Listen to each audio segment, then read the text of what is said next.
దేవాది దేవుడికి స్తోత్రము చెల్లిద్దామా? హల్లెలూయా, హల్లెలూయా. వాక్య భాగాన్ని చదువుకుందాము. ప్రకటన గ్రంథము 2వ అధ్యాయము 7వ వచనమును చదువుకుందాము. ప్రకటన గ్రంథము 2వ అధ్యాయము 7వ వచనమును చదువుకుందాము.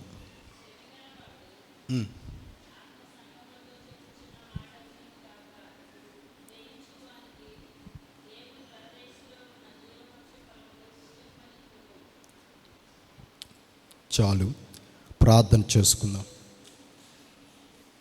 పరిశుద్ధుడా, ప్రేమ కలిగిన తండ్రి యేసయ్యా, నీ పరిశుద్ధమైన నీ ఘనమైన నీ ప్రశస్త నామమును బట్టి నీకు వందనాలు, వేలాది స్తుతులు స్తోత్రములు చెల్లించుకొనుచున్నాము తండ్రి. నీవు ఇచ్చిన రక్షణ భాగ్యాన్ని బట్టి ప్రభా, ఈరోజు విజ్ఞాపన ప్రార్థనలోకి ప్రభా నీ సన్నిధిలోకి చేరి వచ్చి ఉన్నాము. ఇదిగో ప్రభా, నీ సన్నిధిలోకి నిన్ను ఆరాధించడానికి, అనేక విషయాలు తెలుసుకోవడానికి, అదేవిధంగా విజ్ఞాపన చేయడానికి నీ సన్నిధానంలోకి మేము చేరి వచ్చి ఉన్నాము ప్రభా.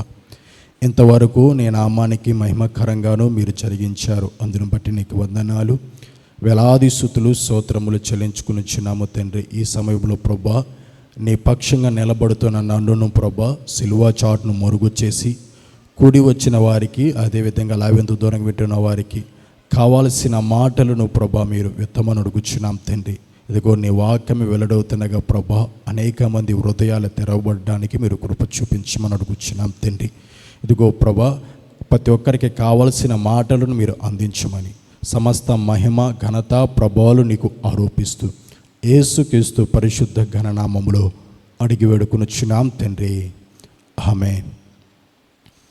మన ప్రభువును రక్షకుడైన యేసుక్రీస్తు వారి పేరట మీరు అందరికీ కూడి వచ్చిన ప్రతి ఒక్కరికి హృదయపూర్వకమైన వందనాలు తెలియజేస్తున్నాను. అదేవిధంగా లైవెంత దూరంగా వింటున్న వారికి కూడా హృదయపూర్వకమైన వందనాలు తెలియజేస్తున్నాను. మరొకసారి ఆ వచనమును మనం చదువుకుందాము.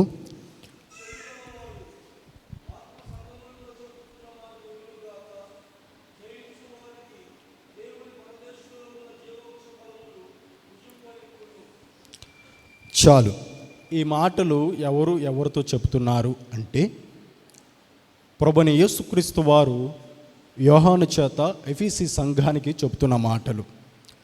ఒకసారి ఈ ప్రకటన గ్రంథమును గురించి మనం తెలుసుకోగలిగితే, ప్రభువైన యేసుక్రీస్తు వారు యోహాను ద్వారా ఆసియా ఖండములో ఉన్న 7 సంఘాల గురించి, 7 సంఘాలను ఉద్దేశించి ఈ గ్రంథము రాయబడింది.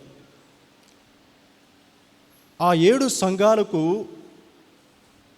ఎందుకు ఉద్దేశించి ఆ 7 సంఘాల గురించి రాశారు అంటే, ఆ 7 సంఘాలకైనా అంటే కాదు, ఆ 7 సంఘాలకి అదేవిధంగా ప్రస్తుతం ఉన్న ప్రతి ఒక్క సంఘానికి ఈ వాక్కులు, ఈ ప్రకటన గ్రంథము వర్తిస్తుంది అన్నది మనకు బైబిల్ని ఈ అధ్యాయాలు చదివినప్పుడు, ప్రకటన గ్రంథం చదివేటప్పుడు మనకు తెలుస్తుంది. అయితే ఎందుకు దేవుడు యోహాను చేత రాపిచ్చాడు అంటే, ఈ 7 సంఘాలను వధువుగా పోల్చి 2వ రాకడికి అంటే వివాహానికి మీరు సిద్ధపరచండి అనే ఒక సూచనగా ఈ అధ్యాయం రాశారు. ఈ అధ్యాయమే కాదు, ఈ గ్రంథము రాశారని మనకు కనబడుతూ ఉంటుంది. అంటే ఒక వధువును ఏ విధముగా పెళ్ళికి ఏ విధముగా సిద్ధపరుస్తామో ఆ విధముగా సంఘము అనే వధువుగా మనం అందరినీ సిద్ధపరచాలి. సిద్ధపరిచే విషయంలో కొన్ని సిద్ధపాటు సంఘాన్ని సిద్ధపరుస్తూ, అదేవిధంగా వారు కొన్ని విషయాలు నేర్చుకోవాల్సిన విషయాలు, సరిదిద్దుకోవాల్సిన విషయాలను, ఆ విధముగా కావాల్సిన విషయాలను తెలియచేస్తూ సంఘమును 2వ రాకడికి సిద్ధపరుస్తున్న విషయాలు ఈ ప్రకటన గ్రంథం. ఇది ప్రతి ఒక్క సంఘానికి, ప్రతి వ్యక్తికి కావాల్సిన మాటలు.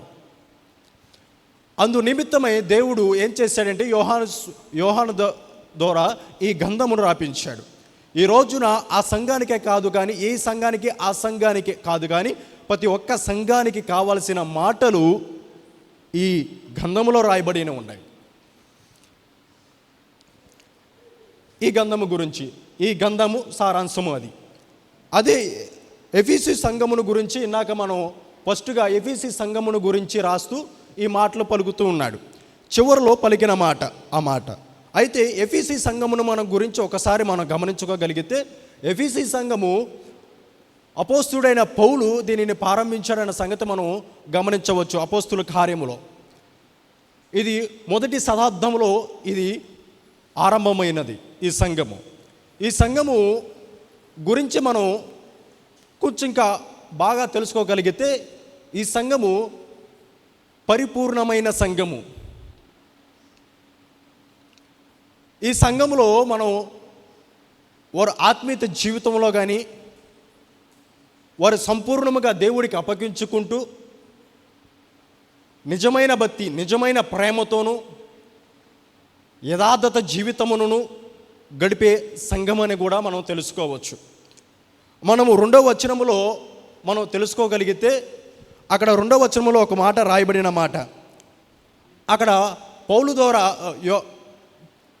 యోహాను ద్వారా రాయించిన మాట ఏమిటి అంటే, నీ క్రియలను, నీ కష్టమును, నీ సహనమును నేనెరుగుదును. నీవు దుష్టులను సహింపలేవనియు అపోస్తుల కాకయే తమ అపోస్తులమని చెప్పుకొనుచున్న వారిని పరీక్షించి వారు అబద్ధికులని నీవు కనుగొంటివనియు, నీవు సహనము కలిగి నా నామము నిమిత్తము భారము భరించి అలయలేదనియు నేను ఎరుగుదును. చాలు. ఇక్కడ మనం చూసినట్లయితే అక్కడ మొదటి వచనములో రాయబడిన మాట ఏమిటి అంటే, నీ క్రియలను, నీ కష్టమును, నీ సహనమును నేను ఎరుగుదును. సాక్ష్యం ఇస్తున్నాడు ఎఫీసీ సంఘమును గురించి. దేవుడే స్వయంగా ఆ సంఘమును గురించి సాక్ష్యం ఇస్తున్న మాటలు. నీ కష్టమును, నీ క్రియలను, అదేవిధంగా నీ సహనమును నేను ఎరుగుదును. ఈనాటి కాలంలో మనం ఒకసారి గమనించుకోగలిగితే, మనం ఎవరికైనా ఒక ఉపకారం చేసామనుకోండి, ఒక మంచి క్రియలు ఒక పట్ల మనం కలిగి ఉన్నామనుకోండి, వారు ఆ క్రియలు లేదంటే ఆ మేలును పొందుకున్న తర్వాత మనల్ని జ్ఞాపకం చేసుకుంటారా అంటే మనం జ్ఞాపకం చేసుకోకపోవచ్చు కూడా ఎక్కువ. లేదంటే నీ కష్టము, నువ్వు చేసిన ప్రతిఫలము, ఈ రోజున మనము ఉదయకాలమనే లేచి కష్టముతో కష్టాజీతం సంపాదించుకుందామని తెల్లవారనే లేచి మనం సంపాదన కోసం వెళ్తాం. ఆ సంపాదించినప్పుడు ఒక్కసారి మన ఎస్టిమేషన్ మనం చూసుకున్నట్లయితే ఆ సంపద మనం పెట్టుబడి పెట్టినంత కూడా మనకు రాకపోవచ్చు. లేదంటే మనం ఇంకొకసారి సహనమును, ఎవరైనా ఒక మాట మనం అనినప్పుడు లేదా మనను దూషించినప్పుడు సరేలే అని మనం సహనముతో కాస్తంత ఓర్చుకోగలిగితే, వారు తీసుకునే ఆలోచన, వారు తీసుకునే మాట, లేదంటే వారిలో ఉన్న నిర్ణయము, లేదంటే వారిలో ఉన్న మాట ఏమిటంటే, వాడు చేతగాని వాడురా అన్న మాట. వాడు ఏమి చేయలేడు, వాడి చేతగాని దద్దమ్మ అన్న ఒక మాట వారి నోట వస్తుంది. అయితే దేవుని పట్ల వారు ఎఫీసీ సంఘం అంట దేవుని పట్ల ఏం కలిగి ఉన్నారంటే సహనమును కలిగి ఉన్నారంట. ఎవరైనా వారిని దూషించినప్పుడు కానీ, దేవుని వాక్యములు చెప్పే విషయంలో కానీ నిందలు పడినప్పుడు కానీ, లేదంటే దేవుని వాక్యానుసారమైన జీవితాన్ని జీవించే విషయంలో వారిని నిందించినప్పుడు కూడా వారు సహించారంట. ఇంకోటి, క్రియలు, దేవుని నమ్ముకున్న తర్వాత ఆ మంచి క్రియలలో, మంచి అలవాటులో నడుచుకునేటప్పుడు వారు మాట్లాడే మాటలను, లేదా వారికి ఉపకారం చేసినప్పుడు వారిని జ్ఞాపకం చేసుకోవాలా. ఇంకొకటి కష్ట జీవితం. వారు కష్టపడి సంపాదించిన సంపద, ఆ సంపద తీసుకొచ్చి దేవుడి పరిచర్యలో పెట్టినప్పుడు కూడా వారు వ్యర్థము కాదని వారి విశ్వాసంతో కలిగి ఉన్నారట. వారు అంటున్నారు, ఈ నువ్వు పెట్టిన నీ కష్టార్జితం అంటే తీసుకుని వెళ్ళి నీ దేవుడి దగ్గర పెట్టావు కదా, అది నీవు వ్యర్థమని వారైనా అనినప్పుడు కూడా వారి మాటలు కూడా పట్టించుకోలేదు. అయినప్పటికీ కూడా తన కష్టార్జితం అయినప్పటికీ కూడా దేవుడికి ఇవ్వడానికి కూడా ఇష్టపడ్డారు. అయినప్పటికీ కూడా వారు ఈ రోజున మనం ఎవరైనా కష్టపడి సంపాదించిన సంపదను తీసుకుని వెళ్ళి ఎవరికైనా సహాయం చేస్తే ఆ కష్టాన్ని మనం గుర్తించలేరు. కానీ దేవుడు ఈ రోజు చెప్తున్న మాట ఏమిటంటే, నీ కష్టమును నేను ఎరిగి తిని, నీ క్రియలను నేను ఎరిగి తిని, నువ్వు నా పట్ల ఇదిగో నిందలు పడ్డావు కదా, ఆ నిందను నువ్వు సహించావు కదా, అది నేను ఎరిగి తిని. ఈ రోజున వారిని ఎరిగిన దేవుడు ఆ సంఘమును గురించి వారి గురించి సాక్ష్యం ఇస్తున్న మాటలు. అంతేకాదు, వారు విత్తిన విత్తనము అంటే వారి దగ్గర ఉన్న సంపద తీసుకుని వెళ్ళి దేవుడి పాదాల దగ్గర పెట్టినప్పుడు, అపోస్తుల దగ్గర పెట్టినప్పుడు, వారు ఎవరి దగ్గర పడితే వారి దగ్గర పెట్టలేదండి. ఇక కింద వచనంలో మనం చదువుకున్నాం విన్నాక, అక్కడ రాయబడిన ఒక మాట, ఆనాటి కాలంలో అబద్ధ బోధకులు, దుష్బోధకులు అంటే అబద్ధ అపోస్తులమని చెప్పుకొనుచు వారి అపోస్తులు కాని వారు వచ్చారు ఆ కాలంలో. ఈ రోజున కాలంలో కూడా మేము దేవుని చేత పిలవబడిన వారమే అని చెప్పుకొని అనేక పరిచర్యలు జరిగిస్తున్న వారు ఉన్నారు. ఏది నిజమైన పరిచర్యో, ఏది పరిచర్యో కాదో మనం తెలుసుకోవాలా. ఆనాటి కాలంలో ఏది నిజమైన అపోస్తుల బోధలో వారు తెలుసుకున్నారంట, వాటిని గ్రహించారంట. మనము కూడా గ్రహించాలా, ఏది సత్య బోధో ఏది అబద్ధ బోధో మనం తెలుసుకోవాలా. మనం ఇచ్చే కానుకలు కానీ మనం ఎవరికి ఇస్తున్నాం ఆ సంగతి కూడా మనం గమనించే వారంగా ఉండాలి. వాక్యమే చెబుతుంది కదా, ఇదిగో నువ్వు విత్తితే మంచి ఫలములు ఇస్తారంటే, ఎక్కడ విత్తితే మంచి నేలన పడితే అవి మంచి ఫలమును మనకు వస్తాయి. అదే రాతి లాంటి నేల మీద పడితే అవి వస్తాయా, మనకి ప్రతిఫలం కలుగుతుందా? కలగదు కదా. ఈ రోజున ఇదిగో దేవుడి చేత పిలవబడిన సేవకుడి దగ్గరికి వచ్చి నీ అర్పణలు అర్పించినప్పుడు ఆ అర్పణలకు దేవుడు నీకు ప్రతిఫలం అనుగ్రహిస్తాడు. ఆనాటి కాలంలో వారు దానిని గ్రహించారు, బోధను గ్రహించారు. ఆ బోధ ప్రకారంగా వారు నడుచుకోవడానికి ఇష్టపడ్డారు. ఈ రోజున ఆ బోధ నిమిత్తమై ఒకవేళ దేవుడి బోధ మనకు వినబడినప్పుడు మనం వింటున్నామా, గ్రహిస్తున్నామా, దాని ప్రకారంగా నడుచుకుంటున్నామా?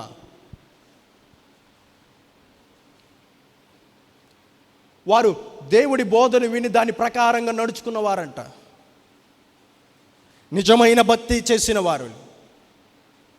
4వ వచనములు అక్కడ మనం చదవగలిగితే, అయినప్పటికీ కూడా అంత భక్తి కలిగిన వారు కదా, దేవుడు అంత సాక్ష్యము వారి గురించి ఇస్తున్నాడు కదా, అయినప్పటికీ కూడా అతని మీద ఒక నిందను మోపుతున్నాడు. ఒక నింద అతని మీద, వారి మీద మోపుతున్నారు. వారు మారు మనసు పొందిన కారించి వారు ఏ బోధను అంగీకరించారో ఆ బోధకు కట్టుబడి ఉండబడిన వారు, ఆ నిబంధనకు కట్టుబడి జీవిస్తున్నవారు, వారి దగ్గరికి ఏదైనా అబద్ధ బోధలు వచ్చినప్పుడు కానీ ఆ అబద్ధ బోధలను ఖండించరు. వారు ఆజ్ఞల ప్రకారంగా వారు నడుచుకున్నారు. అయినప్పటికీ కూడా వారి మీద ఒక నింద మోపాడండి. ఇందాక మనం అనుకున్నాం కదా, సంఘానికి సరిదిద్దుకోవాల్సిన ఏమైనా ఉంటే అవి సరిదిద్దుకోవడానికి సిద్ధపాటు కలిగి ఉండటానికి, అది ఇక్కడ మనకు కనబడుతుంది. అక్కడ రాయబడిన మాట, ఆ సంఘంతో ఒక తప్పు మోపుతున్నాను, ఆ తప్పు ఏమిటో మనం చూడండి. 4వ వచనంలో రాయబడిన మాట, అయినను మొదట నీకుండిన ప్రేమను నీవు వదిలితివనియు నేను నీ మీద తప్పు ఒకటి మోపవలసి ఉన్నది.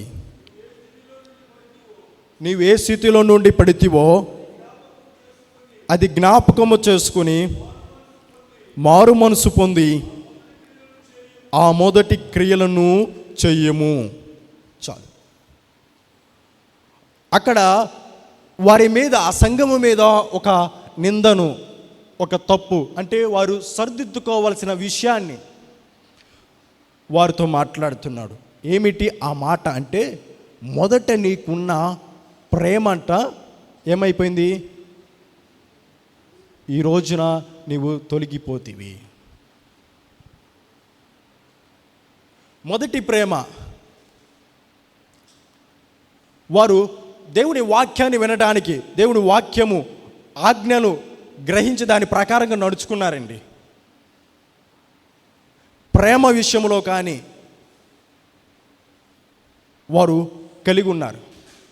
మనం అనుకుంటున్నాము దేవుని ఆజ్ఞలు గైకుంటున్నాం కదా, దేవుని సన్నిధికి వారు వస్తున్నారు కదా, దేవుని ఆరాధిస్తున్నారు కదా, దేవునికి అర్పణలు ఇస్తున్నారు కదా, దేవుని గణపరుస్తున్నారు కదా, దేవునికి ప్రార్థన చేస్తున్నారు కదా అని మనం అనుకోవచ్చు. కాదు, అంతేకాదు, అవి సరిపోవంట. దేవుడు ఏం కోరుకుంటున్నాడు అంటే వారి నుండి సంపూర్ణమైన ప్రేమను కోరుకుంటున్నాడంట. సంపూర్ణమైన ప్రేమ. మనం ప్రేమ అనుకుంటే పొద్దునే లేగానే ఇదిగో నేను ప్రేమిస్తున్నాను అని చెప్పుకోవడం కాదండి.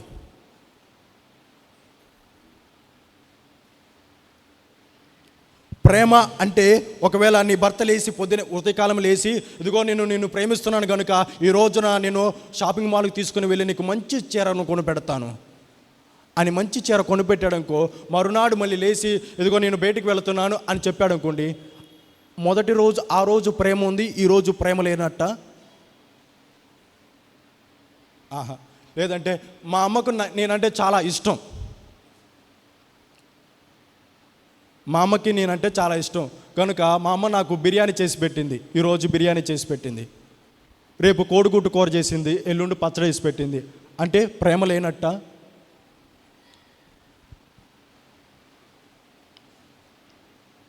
ప్రేమ ఉన్నట్ట లేనట్ట. మనం కూడా అప్పుడప్పుడు అంటూ ఉంటాం కదా, ప్రభువా నువ్వు నన్ను ప్రేమిస్తున్నట్లయితే ఇదిగో నీ ఎదుట నేను భక్తి కలిగి జీవిస్తున్నానయ్యా, నువ్వు నన్ను ప్రేమిస్తున్నావు లేదో, నన్ను ప్రేమించినట్లయితే ఇదిగో నా ఎదుట ఈ సమస్య ఉంది, నన్ను ఈ సమస్య నుంచి తీసేయ్యా అని మనం ప్రార్థన చేస్తూ ఉంటాం అప్పుడప్పుడు. అవునా కాదా? అంటే ఈరోజు ప్రేమ ఉన్నట్ట లేనట్ట?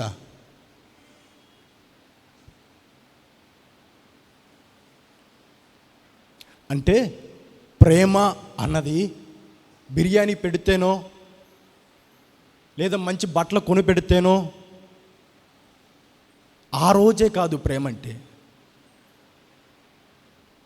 కష్టమైనప్పటికీ కూడా అది ప్రేమే, అది పెట్టినా పెట్టకపోయినా.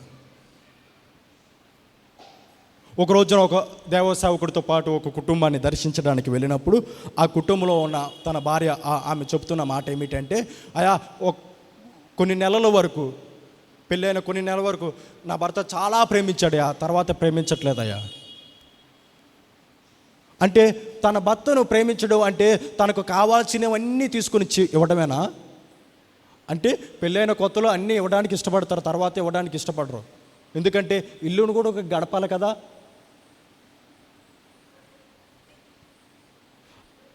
అంటే ఇల్లును కట్టుకోవాలి, అన్ని రోజులు మనకి అన్నీ రావు కదా. అనేక విషయాలు కూడా సమకూర్చుకోవాల్సినవి ఉంటాయి కదా.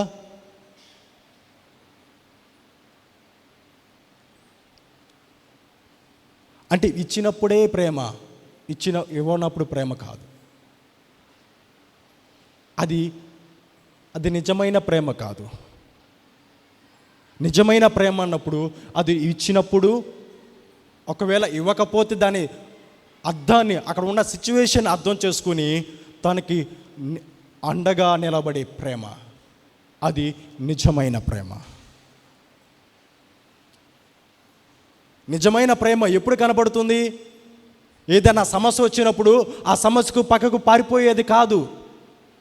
ఆ సమస్యను గ్రహించి దానికి అండగా నిలబడేదే ప్రేమ. అది నిజమైన ప్రేమ.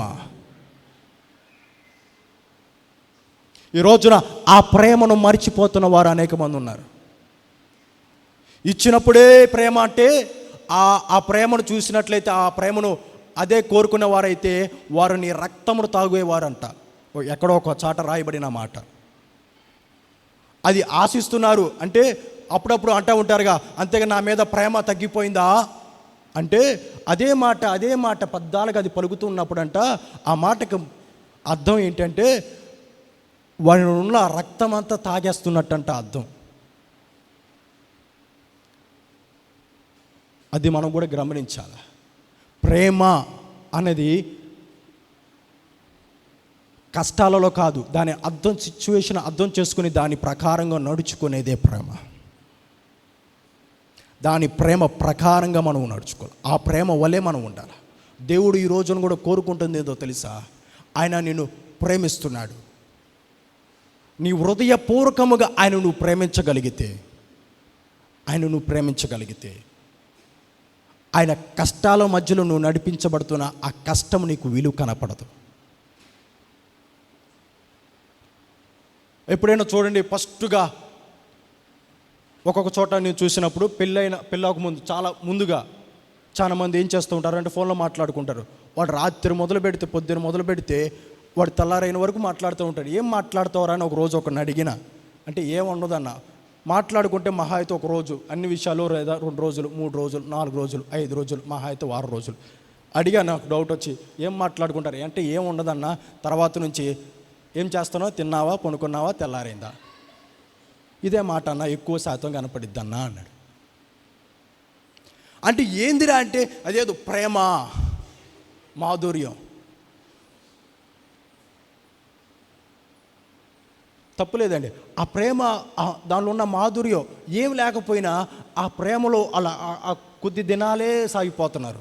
కానీ క్రీస్తు ప్రేమలో నువ్వు రాగలిగితే ఆయన చక్కని ఆలోచన చెప్పి నిన్ను నడిపిస్తాడు.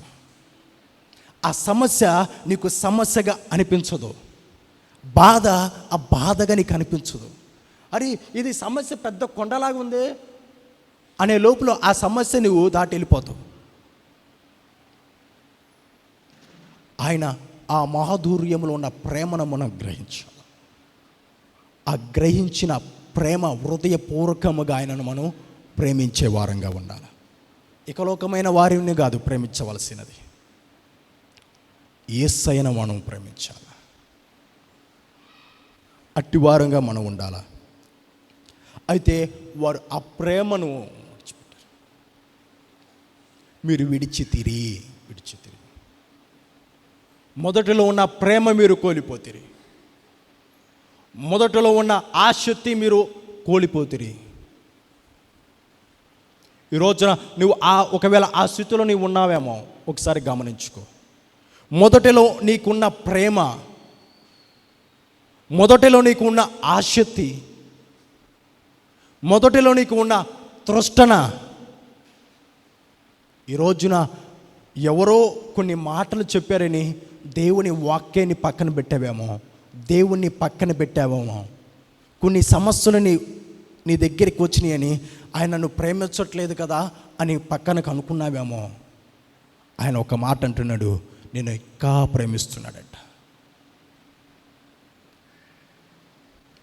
లేదా నీకు భిన్న అభిప్రాయాలు వచ్చినాయని దేవుణ్ణి పక్కన పెట్టావేమో. ఒకసారి గమనించు. ఈ వచనంలో నీకు 3 విషయాలు చెప్తాను, గమనించుకోండి. ఒకవేళ నువ్వు ఆ స్థితిలో నీవు ఉన్నట్లయితే గమనించు, నీ పరిస్థితి నువ్వేంటో తెలుసుకో. ఒకవేళ నువ్వు ఆ స్థితిలో మొదటి నీకున్న ప్రేమ, మొదటి నీకున్న ఆసక్తి, మొదటిలో నీకున్న తృష్ణ ఈ రోజున దేవుని సన్నిధిలో నీకు తగ్గిందేమో. ఒకసారి గమనించు. దేవుడి పట్ల నీకు చేసిన మేలును ఒక్కసారి జ్ఞాపకం చేసుకో. జ్ఞాపకం చేసుకుని దేవుని సన్నిధిలోకి రా. రెండవది రిపెంటెంట్, పశ్చాత్తాపపడు. దేవుని సన్నిధులకు వచ్చి నువ్వు చేసిన అతిక్రమము, ఇదిగో ప్రభా దీనివల్ల నేను తప్పు చేశాను అని దేవుడి దగ్గరకు వచ్చి పాదయాపడు.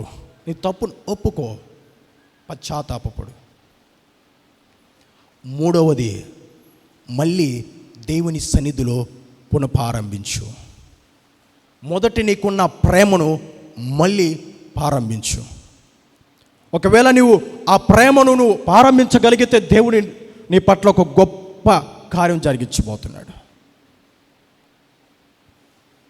నీ పట్ల ఒక ఉన్నతమైన కార్యములు దేవుని పట్ల జరిగించబోతున్నాడు.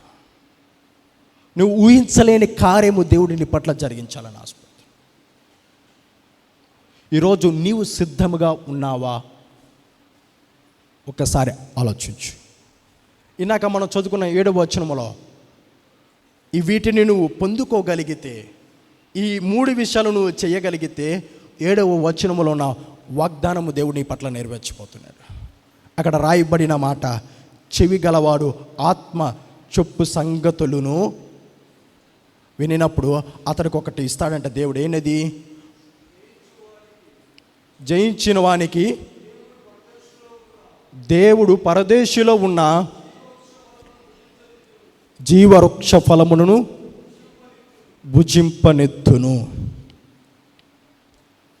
ఆత్మ సంగతులు, అక్కడ మనం ఒక విషయం గమనించగలిగితే, సంఘంలో దేవుడు మనతో మాట్లాడినప్పుడు ఆ విషయాలు మనం గ్రహించి దాని ప్రకారంగా నడుచుకోవటం, అక్కడ ఆ విషయాలను గమనించి దాని ప్రకారంగా మనం జయించగలిగిన వారమైతే, ఈ లోకమైన సంబంధములు వాటిని మనం జయించగలిగితే దేవుడు మనకి పరదేశిలో ఉన్న జీవవృక్ష ఫలమును దేవుడు మనకు అనుగ్రహిస్తాడంట. ఆది కాండంలో మనం చూడగలము, జీవవృక్ష ఫలములు అక్కడ ఉంటాయి. కానీ అది తినినట్లు ఆదాము అవ్వ అక్కడ స్పష్టంగా రాయబడలేదు. కానీ అది వారికి అనుగ్రహించబడలేదని కొంతమంది పెద్దలు చెప్పిన మాటలు. అయితే దేవుడు అది మీకు అనుగ్రహిస్తాడంట, మన అందరికి అనుగ్రహిస్తాడంట. అది ఎక్కడ ఉంది అని ఒక మాట చెప్తే, పరదేశిలో ఉంది, అంటే 3వ ఆకాశములో ఉంది. 2 కొరింథీయులు రాసిన పత్రికలో 12వ అధ్యాయం 2-3 వచనములో మనం చూడగలం. పరదేశు అనగా 3వ ఆకాశం అనే సంగతి మనం అక్కడ చూడగలుగుతాం. అయితే 3వ ఆకాశంలో ఉన్న ఆ జీవవృక్ష ఫలములు దేవుడు మనకు అనుగ్రహిస్తాడు. ఆ జీవవృక్ష ఫలములు తినడం వలన మనకు ఉపయోగం ఏమిటి అంటే, ఒకసారి మనం చూడగలిగితే జీవవృక్ష ఫలములు వాటిని తినడం వలన మనకు ఉపయోగం, అది మనం తీసుకోవడం వలన దేవుడు మనకు కలిగే లాభాలు ఏమిటో ఒకసారి మనం గమనించుకుని మాటలు ముగించుకుందాం. అదే అధ్యాయంలోని 2వ అధ్యాయంలోని 2వ అధ్యాయం 11వ వచనంలో మనం చదవగలిగితే, 2వ మరణమును అతడికి ఏమి హానియు చేయదంట. ఆ వచనం చదువుతారా? 2:11.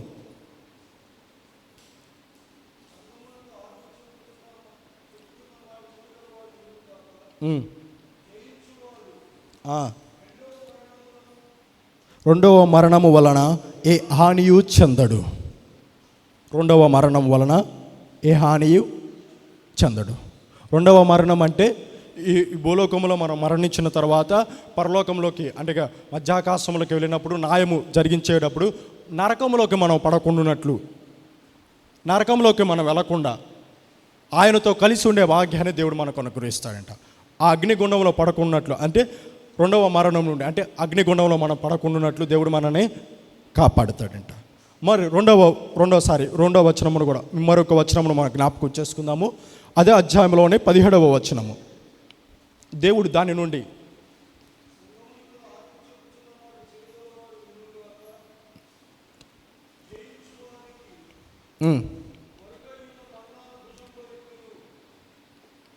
పూర్తిగా చదవాలి.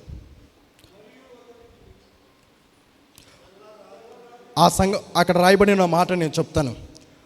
అక్కడ మొరుగై అన్నది మన్నాను దేవుడు మనకు అనుగ్రహిస్తాడంట. ఆ మరుగైనది కాక దేవుడు ఇంకోటి కూడా ఇస్తాడు, దానికి ఒక మనకి కొత్త పేరు పెడతాడు.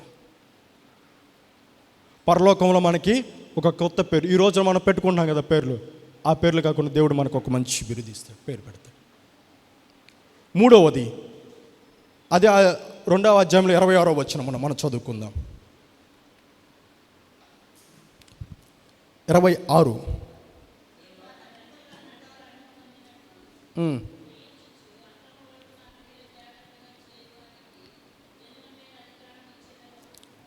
చాలు. అక్కడ ఇంకో రాయబడిన మాట ఏంటంటే, తండ్రి ఏం చేస్తాడంటే జనులందరి మీద మనకి అధికారం ఇస్తాడంట. 4వది 3వ అధ్యాయం 5వ వచనం మనం చదువుకుందాం.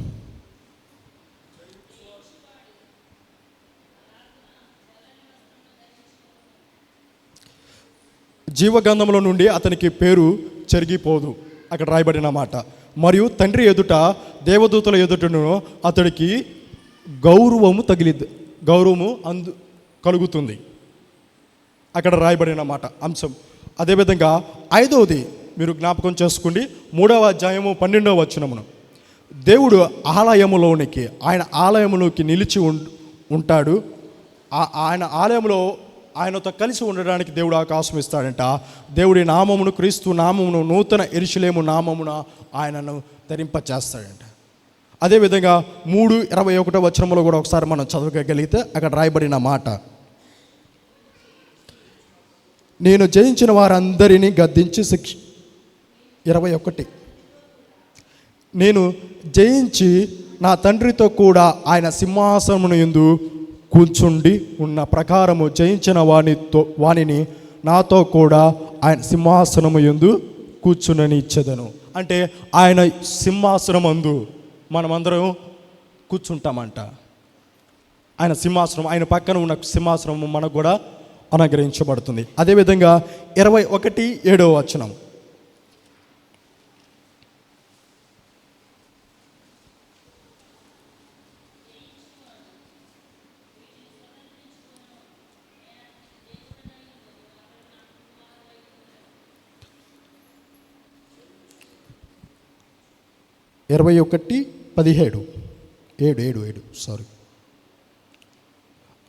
జయించిన వానికి స్వాతంత్రము ఇచ్చును, నేను అతనికి దేవుడై ఉందును, అతడు నాకును కుమారుడై ఉండును.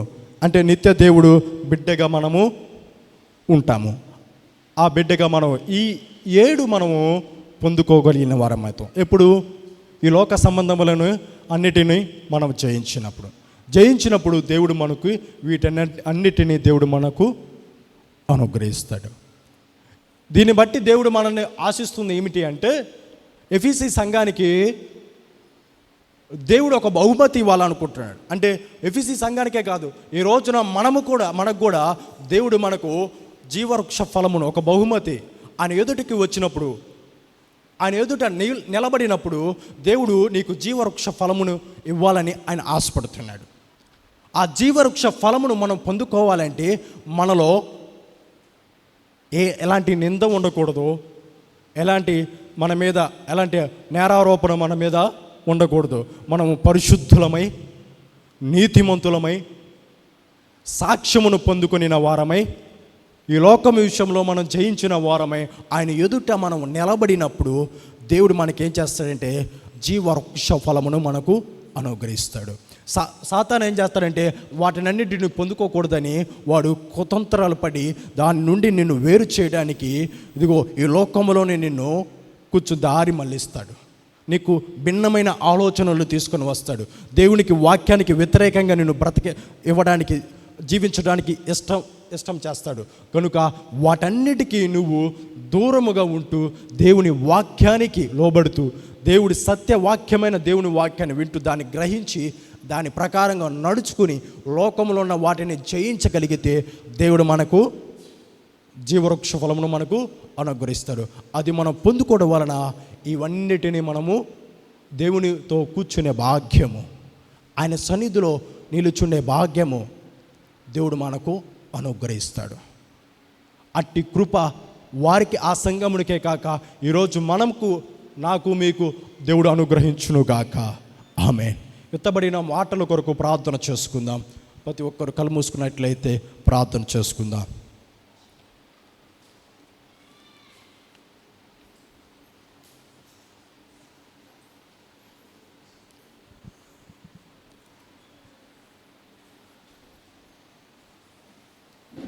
దేవుడు నీ కొరకై ఒక ప్రతిఫలమును ఉంచాడు. ఆ ప్రతిఫలమును నువ్వు పొందుకోవాలంటే నీవు లోకమును జయించిన వాడై ఉండాలి. ఆయన నిన్ను ఎంతగా ప్రేమిస్తున్నాడో ఆ ప్రేమకు నిదర్శనముగా దేవుడు నీకు ఒకటి అనుగ్రహించిపోతున్నాడు. అదే జీవవృక్ష ఫలము. ఆ జీవవృక్ష ఫలమును నువ్వు భుజింపకూడదని ఒక వ్యక్తి నీ మీద కుతంత్రాలు పడుతున్నాడు.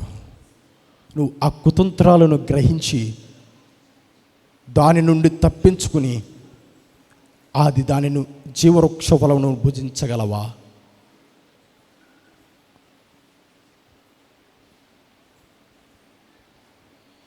ఆ సంఘము దేవుని ఎదుట నమ్మకముగాను యథార్థంగాను జీవించింది. అయినప్పటికీ కూడా వారిలో ఒక నింద వారి మీద మోపాడు. మొదటి నీకున్న ప్రేమ వారు విడిచితిరేని. ఒకవేళ నీకు మొదటి ఉన్న ప్రేమ ఈరోజు నీవు విడిచితివేమో ఒకసారి జ్ఞాపకం చేసుకో. ఒకవేళ నీకున్న మొదటి ఉన్న ప్రేమను నువ్వు విడిచిపెట్టినట్లయితే దేవుని ఎదుటకు వచ్చి ఆయన చేసిన మేలును ఉపకారములు ఒకసారి గమనించి నీ తప్పును గ్రహించి దేవుడి ఎదుటకు వచ్చి నువ్వు తప్పును ఒప్పుకొని మళ్ళీ ఆ ప్రేమలో కొనసాగించబడు. దేవుడు నీకు తోడుగా ఉంటాడు. అదేవిధంగా ఈ లోకమును నువ్వు జయించిన వాడుతో లోకమును జయించినప్పుడు దేవుడు నీకు జీవవృక్ష ఫలమును దేవుడు నీకు అనుగ్రహిస్తాడంటున్నాడు. ఆ జీవవృక్ష ఫలమును మనం అందరూ పొందుకునేలాగున మనం ప్రార్థన చేసుకుందాం. స్తోత్రములు స్తోత్రములు స్తోత్రములు స్తోత్రములు తండ్రి. పరిశుద్ధుడా, ప్రేమాస్వరూపి, మీ పరిశుద్ధమైన పాదముల కొరకు వందనములు, కృతజ్ఞతాస్తుతులు, స్తోత్రాలు చెల్లిస్తున్నాము తండ్రి. గడిచిన కాలమంతయు కూడా నన్ను మమ్ములందరినీ మీ కృపారెక్కల నీడలో భద్రపరచి కాచి కాపాడిన విధానమును బట్టి కృతజ్ఞతాస్తుతులు, స్తోత్రాలు చెల్లించుకుంటున్నాము తండ్రి. శనివారం విజ్ఞాపన ఆరాధనలో పాటల ద్వారా మీ నామానికి మహిమ తెచ్చుకొని ఉన్నారు. వాక్య పరిచర్లో నిలవబడిన నీ దాసుడు నాయన నీ కుమారుణ్ణి మీ ఆత్మచేత అభిషేకించి నీ సన్నిధిలో చేరిన నాతో మాతో లైవ్లో చూస్తున్న మీ ప్రజలందరితో ఈ రాత్రి మీరు సూటిగా తేటగా మాట్లాడి మమ్ములందరినీ బలపరిచిన విధానమును బట్టి మీకు కృతజ్ఞతా స్తోత్రాలు చెల్లిస్తున్నాము తండ్రి. దైవజనుడు ప్రభువా యోహాను గారి ద్వారా ప్రభువా ఎఫ్ఎస్సి సంఘము గురించి నాయనా మీరు ఈ రాత్రి మాతో మాట్లాడారు తండ్రి. నీ క్రియలను నేను ఎరుగుదును, నీ సహనమును నేను ఎరుగుదును అంటున్నావు తండ్రి. ప్రభువా నీ కష్టము నేను ఎరుగుదునని రాత్రి మాతోనే మాట్లాడావు నాయన. సమస్తమును మమ్మల్ని ఎరిగి ఉన్న దేవుడవు నాయన. అయ్యా అయినను నీ మీద తప్పు ఒకటి మోపవలసి ఉన్నది. నీవు సంఘములో కలిగి ఉన్న మొదటి ప్రేమను వదిలితివని ఈ రాత్రి మీరు మమ్మల్ని హెచ్చరిస్తూ ఉన్నారయ్యా. నీ పట్ల మొదట ఉండిన ప్రేమ మేము వదిలిపెట్టాము నాయన. అందుకే ఈ రాత్రి మీరు సూటిగా మీరు మాతో మాట్లాడారు తండ్రి. సంఘము పట్ల ఉన్న ప్రేమనైనా దేవుని పట్ల ఉన్న ప్రేమనైనా వదిలిపెట్టాము నాయన. అనేక సమస్యలను బట్టి ఇరుకులను బట్టి మీ సన్నిధికి దూరమైన సందర్భాలు ఉన్నాయి కాబట్టి ఈ రాత్రి మీరు మాతో మాట్లాడారు తండ్రి. మీ కృతజ్ఞతాస్తుతులు చెల్లిస్తున్నాము నాయన. విత్తబడిన ప్రతి మాట కూడా ప్రభు మా అందరి హృదయాల్లో నీరు కట్టి ఫలింపచేయండి తండ్రి. అయ్యా నీ మాట విని ప్రభా నీకు లోబడితే పరదేశంలో ఉన్న జీవవృక్ష ఫలాలు భుజింపనిస్తానని ఈ రాత్రి మాతో మాట్లాడిన గొప్ప దేవుడవు తండ్రి. కనికరా పూర్ణుడువై ఉన్నావు దేవా, నీకు స్తోత్రాలు తండ్రి. విత్తబడిన ప్రతి మాట మా అందరి హృదయాల్లో ముద్రించండి, నీరు కట్టి ఫలింపు దాయిచ్చేయండి. వాక్యం విత్తన మీ కుమారుని ఇంకను మీరు బలపరచి కొలతలేని మీ ఆత్మ అభిషేకము చేత నింపి అనేక ప్రాంతాల్లో మీరు బలంగా వాడుకొనమని ముందున్న సమయాన్ని మీ చేతులకు అప్పగిస్తూ సమస్తమైన మహిమ ఘనత ప్రభావములు మీరు మాత్రమే పొందుకొనమని యేసయ్య పరిశుద్ధ నామమున ప్రార్థించి వినయముతో అడిగి వేడుకొనుచున్నాము నా పరమ తండ్రి. ఆమేన్. ఆమేన్. అందరూ ఒకసారి సంతోషంగా చేతులెత్తి దేవునికి మనం స్తోత్రం చెల్లిద్దాం.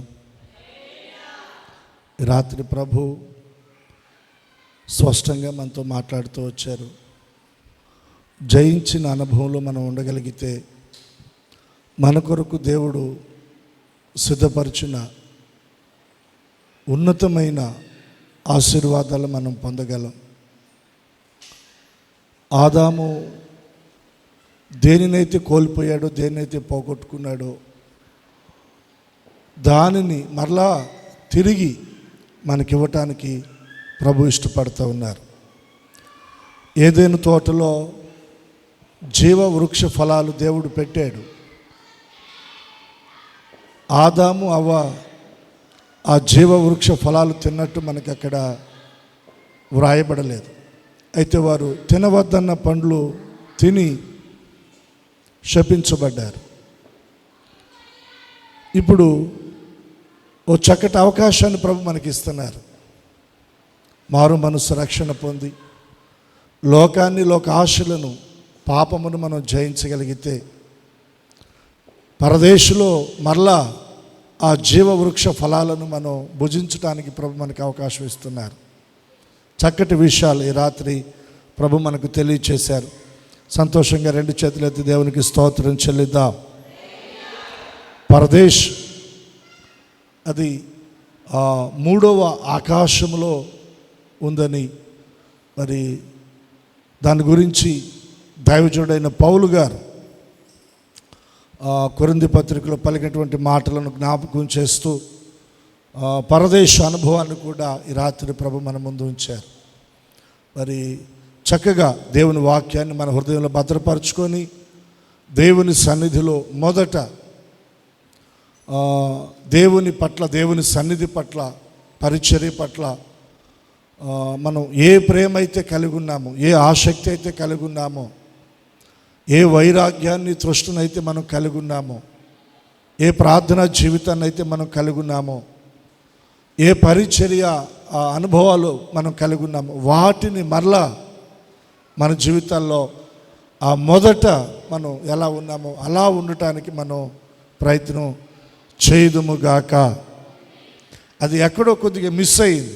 దానికే ఈ రాత్రి ప్రభు మనతో మాట్లాడుతూ వచ్చారు. దాన్ని మనం ప్రభు పాదాల దగ్గర ఒప్పుకోవాలి, సరి చేసుకోవాలి. మొదట ఉండిన ఆ ప్రేమను మరలా మనం పొందుకొని దేవుని నమ్మకంగా మనం జీవించాలి. అట్టి కృప ప్రభు మనకి అనుగ్రహించునుగాక. సంతోషంగా రెండు చేతుల దేవునికి స్తోత్రం చెల్లిద్దాం.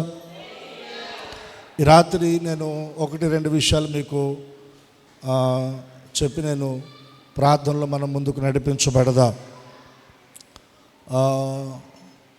మనకి దేవుడు చక్కటి యూట్యూబ్ ఛానల్ దేవుడు మనకి ఇచ్చారు. దాదాపుగా మరి మీరందరూ దాన్ని చూస్తున్నారని నేను భావిస్తున్నాను. దాని కొరకు ఎంతో మనం ప్రయాసపడతా ఉన్నాం, ఎంతో ఖర్చు కూడా చేస్తూ ఉన్నాం. డబ్బులు ఉండి కాదు, తర్వాత మనం సమయం తీరిగ్గా ఉండి కూడా కాదండి. దాని కొరకు ఎంతో మనం ప్రయాసపడుతూ ఉన్నాం, ఖర్చు చేస్తూ ఉన్నాం. దేనికంటే మనం ఖాళీ సమయాల్లో మరలా దేవుని మాటలు విని ఆత్మీయంగా బలపడటానికి, మన కుటుంబాల్లో దేవుని గురించి చక్కగా పాటలు వినబడటానికి, దేవుని స్తుతించడానికని మనం దాని కొరకు ఎంతో ఖర్చు చేసి ప్రయాసపడుతూ ఉన్నాం. దానిని ఇంచుమించుగా చాలామంది మీరు గుర్తించలేకపోతూ ఉన్నారు. ఏయేయో వ్యర్థమైన వాటిని మీరు చూస్తూ ఉంటున్నారు. దేవుని సేవకునిగా నేను మీకు మనవి చేస్తూ ఉన్నాను. మీరు చక్కగా యూట్యూబ్లో ఆదివారం, శనివారం విమోచన పండుగలో దైవజనులు మోజేసయ్య గారు చెప్పిన వర్తమానాలు, గాయకులు పాడిన పాటలు, ఆరాధన, ఇవన్నీ కూడా చక్కగా యూట్యూబ్లో పొందుపరచబడుతూ ఉన్నాయి. వాటిని మీరు ఖాళీ సమయాల్లో మరలా మీరు ఆ వాక్యాలు వినటం ద్వారా, పాటలు వినటం ద్వారా ఆత్మీయంగా మీరు ఖచ్చితంగా బలపరచబడతారు. ఈ విషయాన్ని మీరు గమనించి కాస్త ఉదయకాల సమయంలో మీ ఫోన్లో వాటిని ఆన్ చేసి అలా పెట్టి మన పనులు చేసుకుంటూ ఉంటే ఆ దేవుని సన్నిధి మనం మరలా అనుభవించవచ్చు. ఈ విషయాన్ని మీరు గమనించండి. ఆ తర్వాత కాస్తంత చదువుకున్నవారు మరి మీరు అక్కడ కొంచెం కామెంట్ పెట్టాలి, కొంచెం లైక్ చేయాలి. మీరు చూస్తున్నట్టుగా అది కొంచెం మాకు అర్థమవుతుంది. ఎందుకు ఈ మాటలు చెప్తున్నానంటే, ఇంత ప్రయాసపడుతున్నాం కదా, ఖచ్చితంగా దానికి ఒక ప్రోత్సాహం అనేది ఉండాలి. అంటే మనం చేసిన దానికి ఫలితం ఉంది, ఇదిగో కొంతమంది ఆత్మీయంగా బలపడుతున్నారు, దీవించబడుతున్నారు అనేటువంటి ఆ ప్రోత్సాహం మనకు ఉండాలి. విమోచన పండుగలు అయిపోయినాయి. గడిచిన ఆదివారం నేను వెంకటకృష్ణపురం ఆరాధన పాలు పంపులు పొంది వాక్యం అంతా చెప్పి ప్రభు బల్ల ఇచ్చి అందరికి ప్రార్థన చేస్తూ ఉన్నప్పుడు ఒక తల్లిగారు ముందుకు వచ్చింది. వచ్చామా సంతోషంగా నాకు సాక్ష్యం చెప్పింది, అయ్యా 2 రోజులు విమోచన పండుగలు నేను పాలు పంపులు పొందాను, 2 రోజులు ప్రార్థన చేసుకున్నాను, నా కుమార్తె అనేక సంవత్సరాలుగా గర్భఫలం లేక బాధపడుతూ ఉంది. దేవుడు ఆ విమోచన పండుగల్లో నా ప్రార్థన ఆలకించి నేను ఇంటికి వచ్చాను. 1-2 రోజుల్లోనే నా కుమార్తె జీవితంలో దేవుడు కార్యం చేశాడు. మా పాప కన్సీవ్ అయిందయ్యా అని సంతోషంతో చెప్తా ఉందండి. అది ప్రోత్సాహం. అటువంటివి వింటున్నప్పుడు మీరు కామెంట్స్ పెట్టేది కూడా అటువంటి ప్రోత్సాహమే. చదువు లేనివారు, తెలియని వారంటే ఓకే, చదువు వచ్చిన వారు ఉన్నారు, వారు చాలా నిర్లక్ష్య వైఖరితో కనపడుతూ ఉన్నారండి. దానికోసం చెప్తున్నాను. 2 దినాల క్రిందట నేను కొలకలూరు వెళ్ళాను. ఒక పాస్టర్ గారికి బాగోపోతే, ప్రసాద్ గారని చౌదరిస్ నుంచి కన్వర్టెడ్ ఆయన, రథం సెంటర్ దగ్గర ఆయన ఇల్లు. ఆయన కొంచెం హెల్త్ పరంగా బాగోకపోతే ఒక 5-6 సేవకులు మేము వెళ్ళి ఆయన కోసం ప్రార్థన చేసి కొద్దిగా హెల్ప్ చేసి వద్దామని చెప్పి మేము వెళ్ళాం. భానుప్రసాద్ గారు, తెనాలి నుండి ఒక 3-4 వచ్చారు, బర్నబాస్ గారు కొలకలూరు నుండి. ఇంకా వెళ్ళినప్పుడు అంతమంది సేవకులు ఆయన చెప్పిన మాట ఏంటో తెలుసా? మన పరిచర్య గురించి చెప్పాడు. నాకు కళ్ళ వెంబడి నీళ్ళు వచ్చినాయి. మనకి ఒక్కోసారి అర్థం కావట్లేదు, మన విలువ మనకు తెలియట్లా. ఆయన చెప్పిన మాట ఏంటంటే, 25 సంవత్సరాల విమోచన పండుగల్లో ఒక్క సంవత్సరం నేను మిస్ అవ్వలేదయ్యా అన్నాడు. ఒక్క సంవత్సరం కూడా నేను పోగొట్టుకోలేదు. విమోచన పండుగలంటే మా ఇంట్లో మాకు పెద్ద పరవశం, మాకు పండుగ వాతావరణం వచ్చేస్తుందయ్యా మా ఇంట్లో అన్నాడు ఆయన. 25 సంవత్సరాలు ఒక్క సంవత్సరం కూడా నేను పోగొట్టుకోలేదయ్యా అని అన్నాడు ఆయన. ఆ మాట విన్నప్పుడు నాకు నిజంగా చాలా సంతోషం అనిపించి, మనం పడుతున్న ప్రయాస వృధా కాలేదు. కొన్ని కుటుంబాల్లో దేవుడు కొన్ని కార్యాలు చేస్తున్నాడు, కొందరు బలపడుతున్నారు, ప్రభువులు ఆనందిస్తున్నారు అనేటువంటి ఆ ప్రోత్సాహం నాకు అందించబడిందండి. ఆ ప్రోత్సాహం నాకు అందించబడింది. ఈ యూట్యూబ్ ఛానళ్ళు దీని కొరకు మనం చాలా ఖర్చు చేస్తున్నామండి, చాలా ఖర్చు చేస్తూ ఉన్నాం. మీరు ఏవేవో చూసే బదులు చక్కగా దేవుని మాటలు, వాక్యాలు వినండి, పాటలు వినండి చక్కగా. నేను ఇంకొక మాట మీకు చెప్తా ఉన్నాను. నిజంగా గడిచిన ఆదివారం మన పిల్లలు ఒక పాట పాడారండి. కన్నులు జారిన కన్నీళ్ళు తడిపిన దేవుని పాదాలని. ఆ పాట 4 రోజుల క్రిందట ఆ ఒక్క పాట సపరేట్ చేసి మనం ఇంకొక ఛానల్ ఓపెన్ చేసాం యూట్యూబ్లో, జీజేఎం అఫీషియల్ అని. అంటే మన చర్చి పేరు మీద ఒక ఛానల్ ఉండాలని. దాంట్లో అప్లోడ్ చేస్తే ఖచ్చితంగా ఈ రోజుకి 4 రోజులు 5,200 మంది చూశారండి. 5,000. ఇక్కడ ఉన్న వాళ్ళు మీరు ఎవరైనా చూసారా? చేతులు ఎత్తండి. ఎంతమంది ఉన్నారు? ఎంతమంది చూశారు? ఇంచుమించుగా దగ్గరగా 180 పైన వాటికి లైక్స్ కొట్టారు, కామెంట్స్ వచ్చినాయి. 5,200. నేను అనుకున్నాను రేపు ఆదివారానికి 5,000 టార్గెట్ రీచ్ అయితే బాగుంటుందని అనుకున్నాను మనసులో. ఇందాక నేను చూస్తే అది 5,200 మందికి రీచ్ అయింది. ఎక్కడెక్కడి నుంచో స్పందన వస్తూ ఉంది. అంటే మన వాళ్ళు చూడటం తక్కువ అయిపోయింది. సో వేరుగా అనుకోమాకండి. అంటే ఎన్ని విధాలుగా అవకాశం ఉంటే అన్ని విధాలుగా దేవుని పని చేయడానికి నేను ప్రయాసపడుతున్నాను. అది తప్పితే ఇంక వేరే ఉద్దేశం ఏం కాదండి, వేరే ఉద్దేశం ఏం కాదు. సో దానిలో మీరు సేవకుని ప్రయాస పరిచర్యను గుర్తించిన వారే దానికి వెనుతట్టినట్టుగా ప్రోత్సాహంగా మీరు కూడా అడుగులు వేయగలిగితే, వెంబడించగలిగితే ఇంకా కొంచెం ఎక్కువగా దేవుని పని చేయడానికి అవకాశం ఉంటుంది. అది గమనించండి. కొయిర్ వాళ్ళు కానివ్వండి, చిన్నపిల్లలు కానివ్వండి, పెద్దవాళ్ళు కానివ్వండి,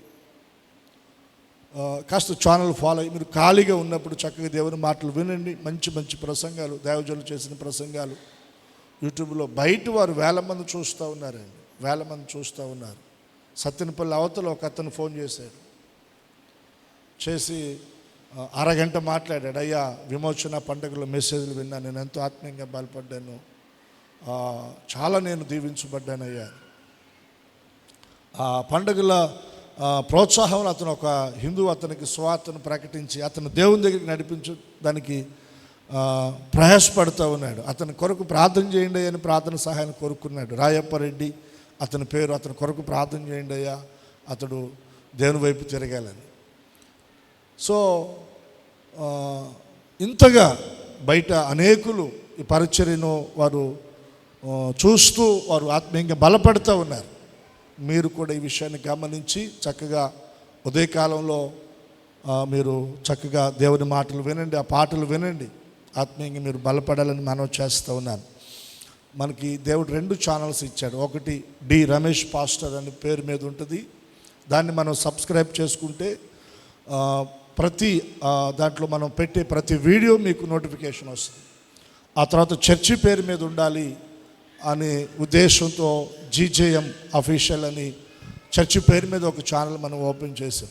దాన్ని కూడా మీరు సబ్స్క్రైబ్ చేసుకుంటే దానిలో అచ్చం మెసేజ్లు పాటలు దాంట్లో అప్లోడ్ చేయబడుతూ ఉంటాయి. అవి అప్లోడ్ చేయబడగానే చక్కగా మీకు నోటిఫికేషన్ వస్తే మీరు ఖాళీ సమయాల్లో విని ప్రభువులో మీరు బలపడడానికి అవకాశం ఉంటుంది.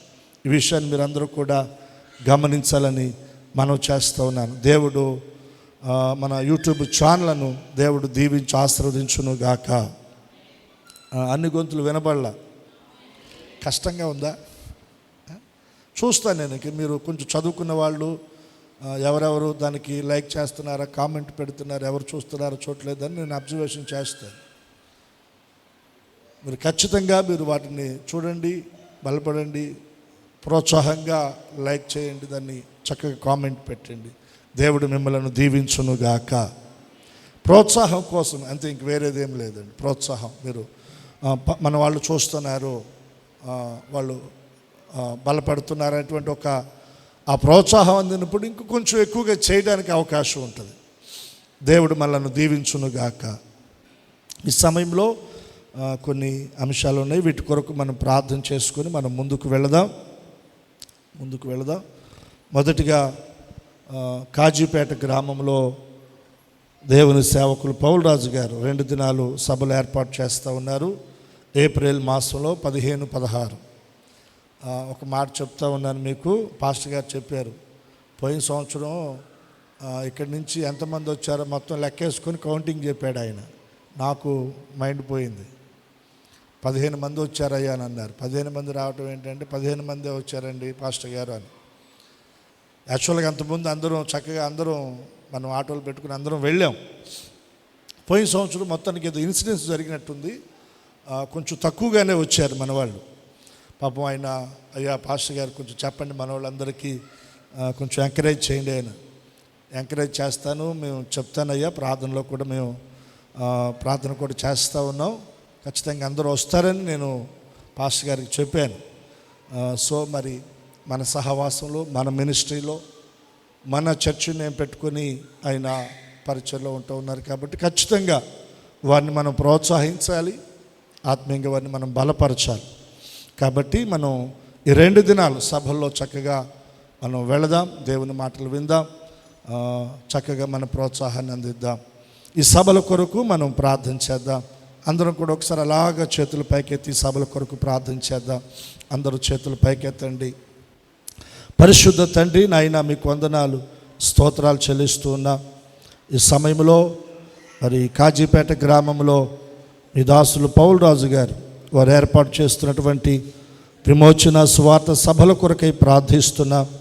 15, 16 తారీఖులు ప్రభా 2 దినాలు కూడా తండ్రి నాయన మంచి వాతావరణాన్ని ఇచ్చి అద్భుతంగా దీవెనకరంగా మహిమకరంగా నాయన ఆ సభలు జరిగించబడడానికి మీరు కృప అనుగ్రహించండి. సభలు ఏర్పాటు చేస్తున్న ప్రాంగణము ఆ పొలమంతటిని మీరు దీవించి మీ సన్నిధితో నింపమని ప్రార్థిస్తున్నా. సంఘమును ఆయా గ్రామ ప్రజలను పరిసర ప్రాంత గ్రామాలను ప్రజలను మీరు దర్శించండి, ప్రజలను మీరు ఆకర్షించండి. వందలాదిగా వేలాదిగా ప్రభా ప్రజలు నాయన సభలకు రావటానికి మీరు కృప చూపమని ప్రార్థిస్తున్నా. కృప చూపండి అయ్యా.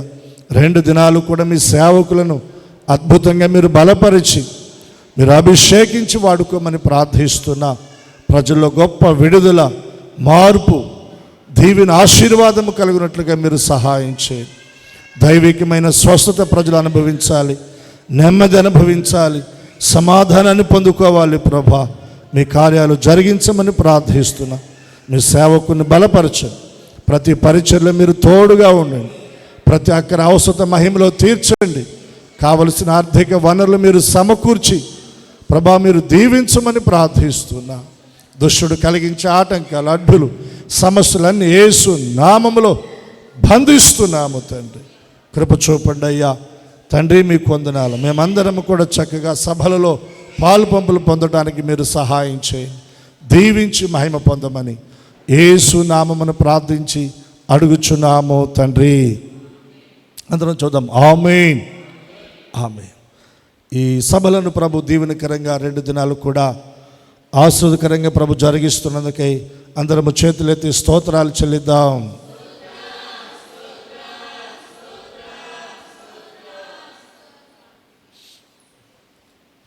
అలాగే మరి కృపారాణి తనకు లో బీబీ నరాలు చాలా నొప్పులతో బాధపడుతూ ఉన్నానయ్యా. స్వస్థ కొరకు, కుటుంబంలో సమాధానం కొరకు ప్రార్థించమని కోరుతూ ఉంది. తన కొరకు ప్రార్థన చేద్దాం. అలాగే మరి ఆనంద్ తనకి జ్వరం, వాంతులు, నొప్పులతో బాధపడుతూ ఉన్నాడు. స్వస్థ కొరకు ప్రార్థన చేయమని కోరుతూ ఉన్నారు. ఆనంద్ కొరకు కూడా మనం ప్రార్థన చేద్దాం. వీరిరువురు కొరకు ప్రార్థన చేద్దాం. అందరూ మరొకసారి ప్రభు దగ్గర మనం చేతులెత్తి ప్రభు దగ్గర ప్రార్థన చేద్దాం. పరిశుద్ధ తండ్రి నాయన మీకు వందనాలు, స్తోత్రాలు చెల్లిస్తున్నా.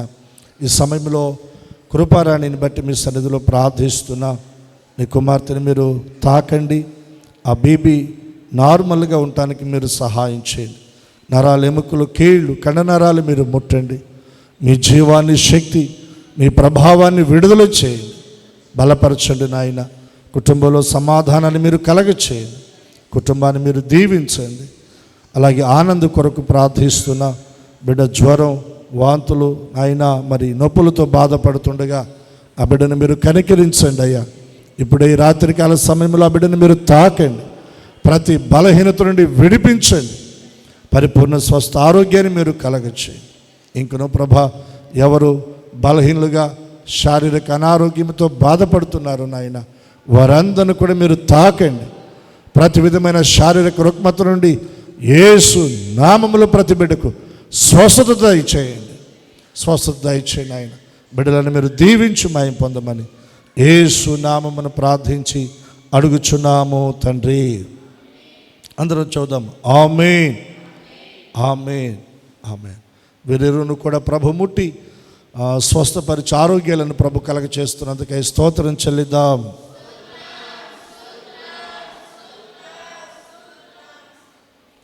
ఆమేన్. అలాగే మరి ఈ మాసంలో 26వ తారీఖు సాత్వి నూతన వస్త్ర బహుకరణ స్తుతి ప్రార్థన కూడిక మనకి మందిరంలో జరుగుతుంది. ఆ దినాన్ని కూడా ప్రభు మంచి వాతావరణాన్ని ఇచ్చి దేవుని నామానికి మహిమకరంగా మనందరికీ దీవెనకరంగా ప్రభు ఆ కూడికను జరిగించున్నట్లుగా దాని కొరకు కూడా చిన్న ప్రార్థన చేద్దాం.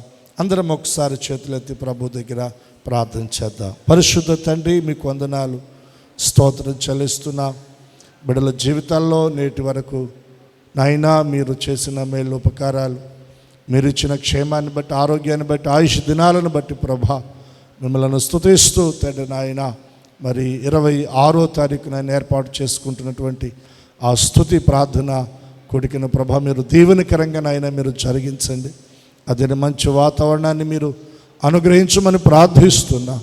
మీ దాసులు దైవజనులను కూడా నాయన క్షేమంగా మా మధ్యకు తీసుకుని రండి. సంఘం అంతటిని కూడా నాయన మీరు సిద్ధపరచండి. కుటుంబాలతో ప్రభా మీరు సిద్ధపరచండి. ఆత్మీయులను, బంధువులను, స్నేహితులను అయా తండ్రినైనా మీరు ప్రతి ఒక్కరిని కూడా తండ్రి మీరు అయా సిద్ధపరిచి సమకూర్చండి తండ్రి. ఆ దినము జరుగుతున్న కూడిక ద్వారా మీ నామం మహిమపరచబడినట్లుగా, బిడ్డలు దీవించబడినట్లుగా, సంఘమునైనా ప్రభు ఆస్వాదించబడినట్లుగా మీరు సహాయం చేయండి. కృప చూపండి. ప్రతి విషయంలోనైనా మీరు తోడుగా ఉండండి. మీరే మాకు ఆలోచన చెప్పి సహాయం చేసి మహిమ పొందమని, బిడ్డలను నాయన మీరు దీవించమని యేసు నామమున ప్రార్థించి అడుగుచున్నాము తండ్రి. అందరం చూద్దాం. ఆమేన్, ఆమేన్. అదినం కూడా కూడికిన ప్రభు దీవెనకరంగా జరిగిస్తున్నందుకు అందరం చేతులెత్తి స్తోత్రాలు చెల్లిద్దాం. స్తోత్రం, స్తోత్రం, స్తోత్రం, స్తోత్రం, స్తోత్రం, స్తోత్రం. ఆమేన్, ఆమేన్. ఈ సమయంలో అందరం కూడా లేచి నిలబడి మనం చివరిగా ప్రార్థన చేసుకుని ముగింపులోనికి వెళదాం.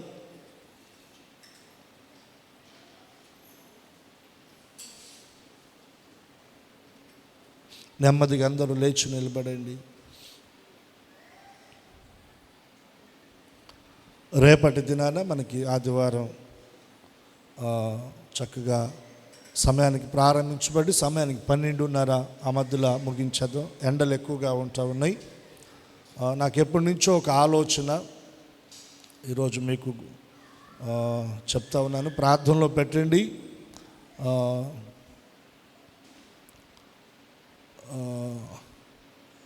ఉదయకాల సమయంలో కూడా ఒక ఆరాధన పెడదామని ఆలోచన ఉంది. ఉదయం 6 గంటల నుంచి 8 గంటల వరకు ఒక ఆరాధన, తర్వాత 10 గంటల నుంచి 12:30 వరకు ఒక ఆరాధన. అంటే కొంతమంది ఎండకి ఇబ్బంది పడుతున్నటువంటి వారు ఉన్నారు. తర్వాత కొన్ని పనులు లేదా ప్రయాణాలు ఇటువంటివి కనబడతా ఉన్నాయి. అటువంటి వారు ఉదయకాలం 6 నుంచి 8 గంటల వరకు జరిగే ఆరాధనలో పాల్పంపులు పొందుతారు. అప్పుడు కుదరనటువంటి వారు 10 గంటలకి జరిగేటువంటి ఆరాధనలో పాల్పంపులు పొందుతారు. ఎలా అవకాశం ఉంటే అలా దేవుని సన్నిధి పోగొట్టుకోకుండా మరి దేవుని మందిరంలో ప్రభువుని ఆరాధించడానికి అందరికీ అవకాశం ఉంటుందని ఒక ఆలోచన. దాని విషయంలో నేను వ్యక్తిగతంగా ఎప్పటి నుంచో ప్రార్థన చేస్తూ ఉన్నాను. మీరు కూడా ప్రార్థన చేయండి. మాకు కూడా కాస్త ఇబ్బందిగా ఉంది. 10 గంటలకి ఉదయం 6 గంటలకైతే మేము వస్తామని ఒక 15-20 మంది చెప్పగలిగితే అది మనం స్టార్ట్ చేద్దాం. స్తోత్రం చెప్పండి. హల్లెలూయా. ఒక 4-5 తేలారు. కొంచెం ఇబ్బంది అవుతుందయ్యా మాకు, అంటే అవకాశం ఉండటం లేదు, సమయం దొరకటం లేదు.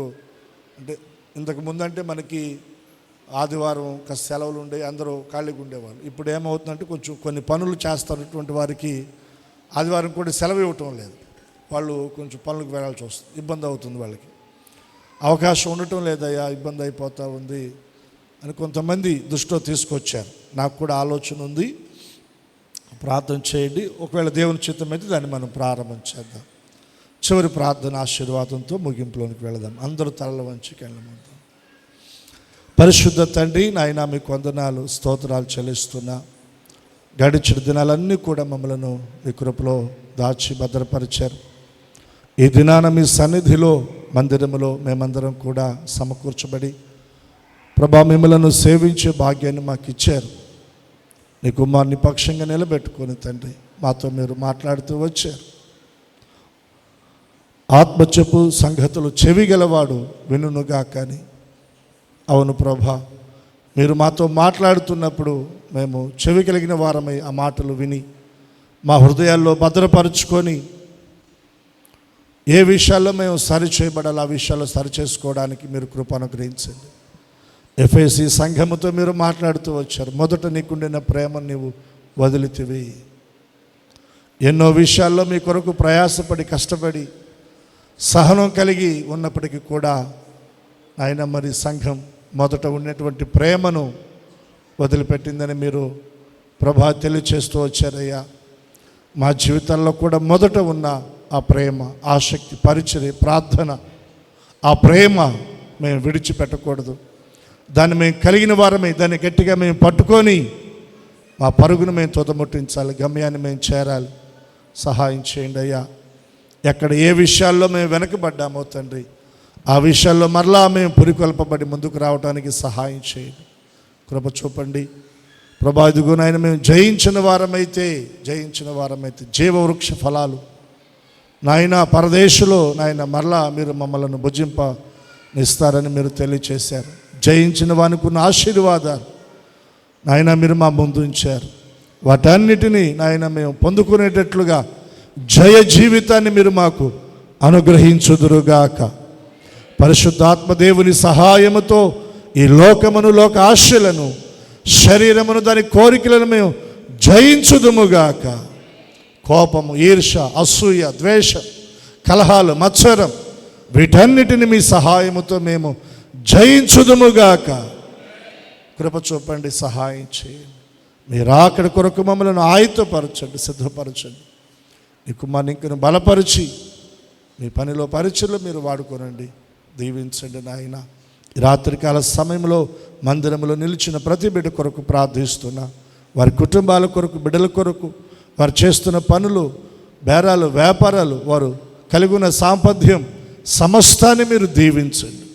లైవ్లో అయ్యా ఈ విజ్ఞాపన ప్రార్థన కుడికిలో పాలుంది, ప్రార్థనలు ఏకీభవిస్తున్న ప్రతి బిడ్డను, వారి కుటుంబాలను, వారు కలిగిన సమస్తాన్ని మీరు దీవించండి, సహాయం చేయండి, కృప చూపండి. సంఘ బిడ్డలందరినీ, సహవాసంలో ఉన్నటువంటి ప్రతి ఒక్కరిని మీరు దీవించండి.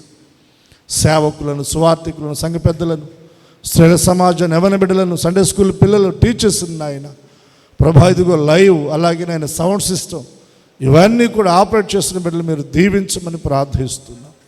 కృప చూపండి, సహాయం చేయండి ప్రభా. మరి బ్రాంచ్ సంఘాలు నాయన, సంఘాల్లో అయా సేవకులను, వారి కుటుంబాలను, పరిచర్యలను మీరు దీవించి మీరు ఆశీర్వదించమని ప్రార్థిస్తున్నాం. సహవాసం తరపున జరుగుతున్న ప్రభా సువార్త కుడికలన్నీ కూడా దీవెనకరంగా జరిగించబడడానికి మీరు సహాయం చేయండి. ఈ రాత్రికాల సమయంలో మమ్మల్ని మీ చేతులకు అప్పగిస్తున్నాం. రేపటి పునరుద్ధానపు ఆరాధన నాయన తండ్రి, నాయన మందిరంలో పగటికాల సమయంలో నాయన వేసవి అగ్గి దినాల్లో కాస్త పెద్దవారు ఇబ్బంది పడుతూ ఉన్నారు. వారందరూ కూడా నాయన ఇబ్బంది లేకుండా మీరే మీ షకీనా మేఘముతో నాయన, మహిమ మేఘముతో నాయన మీరు ప్రతి బిడ్డని మీరు దీవించండి. మేమందరము కూడా కుటుంబాలతో మీ సన్నిధిలో మిమ్మల్ని ఆరాధించి గణపరిచే కృప మాకు దయచేయండి. కృతజ్ఞత కలిగిన ఆయన మిమ్మల్ని సేవించే భాగ్యాన్ని మీరు మాకు దయచేయండి. అలాగే నాయన ప్రతి ఆదివారం కూడా 2 ఆరాధనలు పెట్టాలన్న ఆలోచన అయా కలిగి ప్రార్థిస్తున్నా. మీ చిత్తం, మీ ఏర్పాట్లు అది కూడా త్వరలో ప్రారంభించబడడానికి మీరు సహాయం చేయండి. మీ చిత్తంలో ఈ పరిచయం ఇంకా అనేక కోణాలలో తండ్రి నాయన ముందుకు నాయన వెళ్ళడానికి సహాయం చేయండి. దీవించండి. అలాగే మీరు ఇచ్చిన యూట్యూబ్ ఛానల్ ప్రభా తండ్రి నాయన, దాంట్లో ఉన్నటువంటి నాయన ప్రతి నాయన సబ్స్క్రైబర్స్ని కూడా మీరు దీవించి సహాయం చేసి మహిమ పొందమని ఈ రాత్రి మమ్మల్ని మీ చేతులకు అప్పగించుకుంటూ యేసు ఘననామమును ప్రార్థించి అడుగుచున్నాము తండ్రి. అందరూ చూద్దాం. ఆమేన్. ఆమేన్. మన ప్రభువైన యేసుక్రీస్తు వారి కృప, పరమ తండ్రి అయిన దేవుని ప్రేమ, పరిశుద్ధాత్మ దేవునిచ్చే సన్నిధి, సహవాసం, ఆయన సన్నిధిలో విజ్ఞాపన ప్రార్థనలో చేరిన మనకు, మన కుటుంబాలకు, లైవ్లో దేవుని మాటలు విని ప్రార్థనలు ఏకీభవించిన ప్రతి ఒక్కరికి, పరిచర్యకు, పరిశుద్ధులకు, పునరుద్ధానపు ఆరాధనకు సదా తోడై దీవించి నడిపించునుగాక. ఆమేన్. యేసు రక్తమే జయం, సిలువ రక్తమే జయం. ప్రభుయేసు నామములో మనకి సంపూర్ణ జయము కలుగునుగాక. ఆమేన్. ఆమేన్. అందరికీ వందనాలు. Praise Lord. ఒకరికొకరు అందరూ వందనాలు.